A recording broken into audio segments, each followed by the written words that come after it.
Assalamualaikum warahmatullahi wabarakatuh. Teman-teman yang dirahmati Allah, salah satu yang selalu menjadi bahan ledekan dan bahan kritikan dari orang-orang yang sangat fobia, sangat benci dan sangat dengki terhadap ajaran agama Islam adalah pernikahan antara Nabi Muhammad SAW dengan istri tercinta beliau, yaitu adalah Siti Aisyah radhiyallahu taala anha. Ada yang membuat kartunnya, ada yang membuat video animasinya, salah satunya dilakukan oleh channel yang menamai channelnya itu adalah Sunnah Nabi.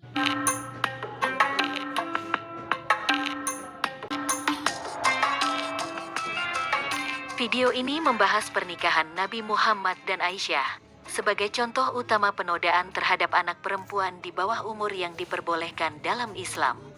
Tetapi isinya adalah berbicara tentang sejarah Nabi Muhammad SAW yang dipelantar-pelintir, yang dibelokkan dengan tujuan adalah untuk merendahkan Nabi Muhammad SAW, untuk menyudutkan Islam, untuk menghina ajaran-ajaran agama Islam. Ini mereka lakukan dengan sangat terencana, ya barangkali orang yang buat animasi ini memiliki semacam komunitas, ya.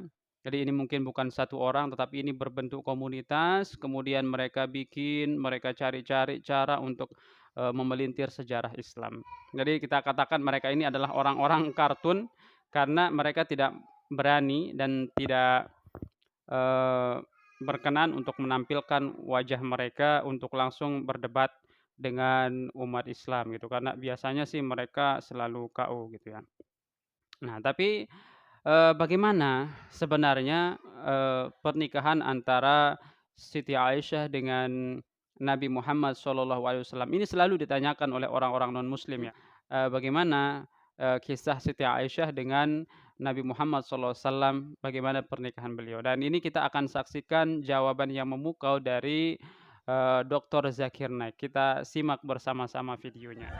Hi, my name is Gabriel, and I'm working as a barista, and I'm currently learning or knowing about Muslim now. And a part of the learning that I want is I want to know why Prophet Muhammad is married a young girl. The question posed by the sister is that why did Prophet Muhammad, peace be upon him, married a young girl? She's referring to the marriage of Muhammad Sallallahu Alaihi Wasallam, Aisha, may Allah be pleased with her. Sister, for your knowledge, the first wife that Prophet married was 15 years older than him. He was at the age of 25, and Bibi Khatija, may Allah be pleased with her, she was the age of 40. 15 years more than him. And she was widowed twice. All the marriages Prophet did were either divorcees or widow, except for one that Hazrat Aisha, may Allah be pleased with her. In Islam, what we have that any girl who reaches the age of maturity, she can marry. In medical science, we say that a girl reaches maturity depending upon her food, depending upon the climate. Today science says, there's a hadith in Bukhari that Prophet Muhammad, peace be upon him, married Hazrat Aisha, may Allah be pleased with her, at the age of 6 and consummated the marriage at the age of 9. Today, in India and America, it is normal for women to reach adulthood, to reach menstruation at the age of 9 and 10. It's common. So in Islam, the moment you reach the age of maturity, you can marry. Today, in India, for a girl to get married, she should be of the age of 18. To get married at the age of 17 is illegal. In America, most of the states it's 16. In Texas, the girl can be at the age of 14. Why it differs? Why in Texas 14? Why in New York it is 16? Why? These are human laws. In Islam, if a girl gets matured, when she reaches maturity, when she reaches puberty, she can get married. So at the time of the Prophet, when he married Hazrat Aisha, may Allah be pleased with her, he consummated the marriage after she reached maturity. What are the benefits? At the young age, mashallah, she was so matured. She had a very good memory that only on her authority there were 2,210 hadith narrated. Maybe if we had married her, half the hadith wouldn't have been narrated. Allah knows in His divine wisdom what is good, what is bad. So in this case, if a girl reaches maturity, she can marry. That is the ruling of Islam. I hope that answers the question, sister. Yes, yes, sister. Sister, do you believe there's one God? Yes. Do you believe there's one God? Yes. Do you believe Jesus Christ is the messenger of God? Yes. Messenger or is he God? A messenger. Messenger. Do you believe that Prophet Muhammad is the messenger of God? Do you believe that Prophet Muhammad is the messenger of God? Yes. MashaAllah. Sister, you're a Muslim. The basic requirement for anyone to accept Islam is to believe there is one God and to believe that Prophet Muhammad is the messenger of God. So, sister, would you like to say it in Arabic? No, right? No, not really right now.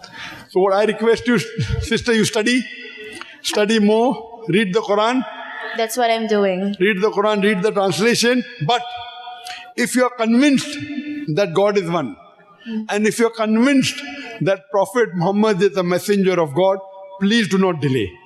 You don't know how long will you live. Yes, if you're not convinced Prophet Muhammad is a messenger, then take your time.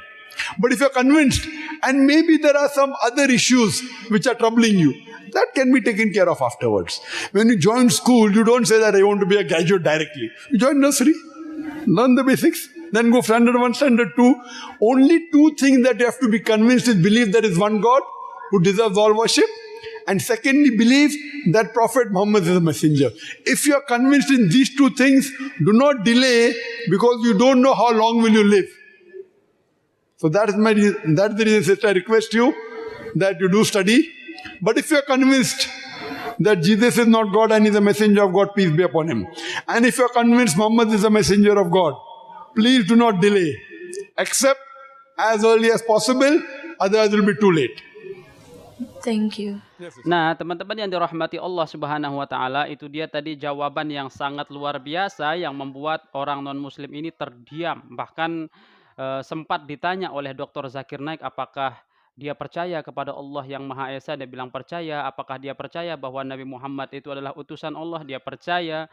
Dan kemudian sayangnya si penanya ini belum mau mengikrarkan diri untuk menyatakan kalimat syahadah yang bisa menyebabkan dia menjadi seorang muslim itu ya. Tapi ya kita doakan mudah-mudahan cepat dapat hidayah penanyanya, dan eee, dia kalau mau jujur belajar tentang Islam, insya Allah akan mendapatkan pelajaran yang sangat berharga dalam Islam, karena Islam adalah jalan kebenaran. Dijawab langsung oleh Dr. Zakir Naik secara ilmiah, secara mendalam, gitu ya, bagaimana sejarah Nabi Muhammad SAW menikah dengan Siti Aisyah, kenapa umur 9 tahun, bagaimana hukum yang berlaku di sana, dan lain sebagainya.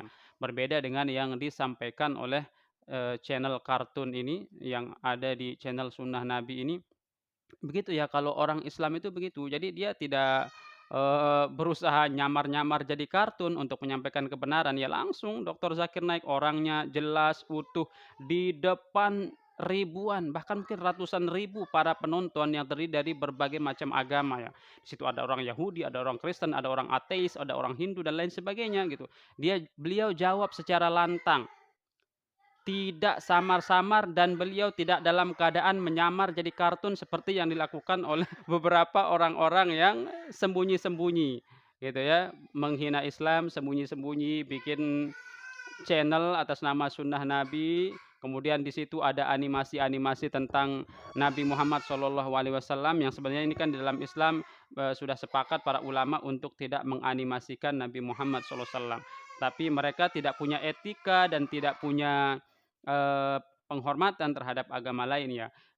Islam itu tidak anti sama sekali untuk dikritik asal jujur ya, dan menjaga etika-etika yang menjadi moral di dalam Islam. Dalam Islam itu tidak boleh memvisualisasikan kemudian mengkartun-kartunkan Nabi Muhammad SAW. Seharusnya kalau mereka mau mengkritik ya silahkan saja mengkritik dalam versi kartun, dalam versi apa, tetapi khusus untuk Nabi Muhammad SAW seharusnya mereka belajar untuk menghargai. Katanya agama mereka ini adalah agama kasih lah, agama inilah toleran dan lain sebagainya. Tetapi kenapa tidak toleran kepada hal-hal yang menjadi ajaran agama orang lain? Silahkan kalian mengkritisi, tapi dalam agama Islam itu kan tidak boleh mengkartunkan Nabi Muhammad. Dan kalau kalian tahu ini, seharusnya kalian menghormati kami. Inilah ajaran kami begitu.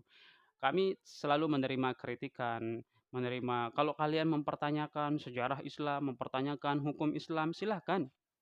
nanti akan ada ratusan bahkan ribuan dari saudara-saudara muslim, dari intelektual muslim yang akan memberikan tanggapan dan jawaban terhadap kalian.